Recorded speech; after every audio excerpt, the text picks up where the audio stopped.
dilakukan oleh para tentara. Mereka pun mengarahkan tembakan ke depan dan bersiap melancarkan serangan. Tampaknya mereka sedang menunggu sesuatu yang bergerak di depan sana. Benar saja, ada sebuah tombak yang melesat dari dalam kabut. Dalam sekejap, tembakan pun dilesatkan secara serentak dengan target buta. Tapi gilanya, ternyata ada banyak sekali manusia yang sudah tergeletak di depan sana. Memang, di tengah lebatnya hutan Kongo ini, kita tak tahu apa yang sebenarnya ada di sini. Kita harus berhati-hati karena kita tak tahu ada bencana apa yang akan menanti kita. Dengan hati-hati, para tentara pun masuk ke dalam hutan dan berjalan melalui sungai. Dan alangkah mengejutkannya, mereka melihat mayat orang-orang yang digantung di tiang salib. Tak hanya itu, di atas mereka sudah banyak orang-orang yang sudah mengelilingi mereka semua. Perkenalkan, orang-orang ini adalah suku Mongga yang merupakan suku paling kuat di wilayah ini. Masing-masing dari mereka adalah prajurit yang terlatih melalui latihan ketat. Dan voila, para prajurit suku muncul dari dalam air dan menyerang para tentara. Puluhan tombak pun dilesatkan dan para tentara yang terkena langsung tewas di tempat. Selesai sudah, lebih banyak suku Mongga berdatangan dan para tentara belum siap mengatasinya. Mereka dihajar habis-habisan dan kabut tebal ini menguntungkan suku Mongga. Hutan ini adalah rumah mereka dan mereka sudah hafal seluk-beluk hutan ini sejak kecil. Pengetahuan itu bisa mereka manfaatkan untuk mengubah tempat ini menjadi medan perburuan mematikan.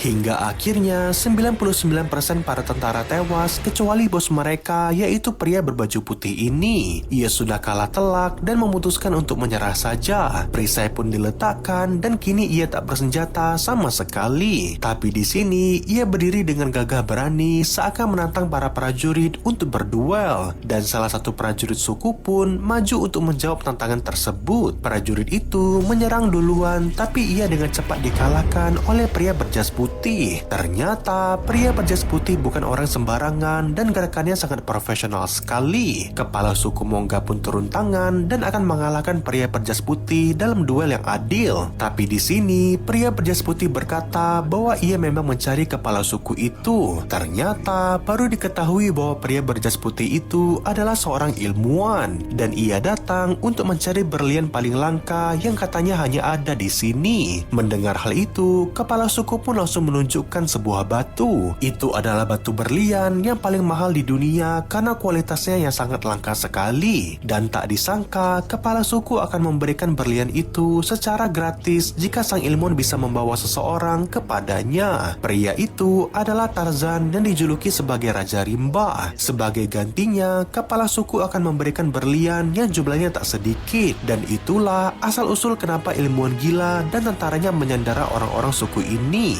Ia mendapat kabar bahwa Tarzan berkunjung ke sini dan ingin membawanya ke suku Mongga. Tapi itu adalah sebuah kesalahan besar. Mereka sudah bermain-main dengan nyawa anggota suku dan akan membuat Tarzan marah. Apa yang akan terjadi selanjutnya? Kita saksikan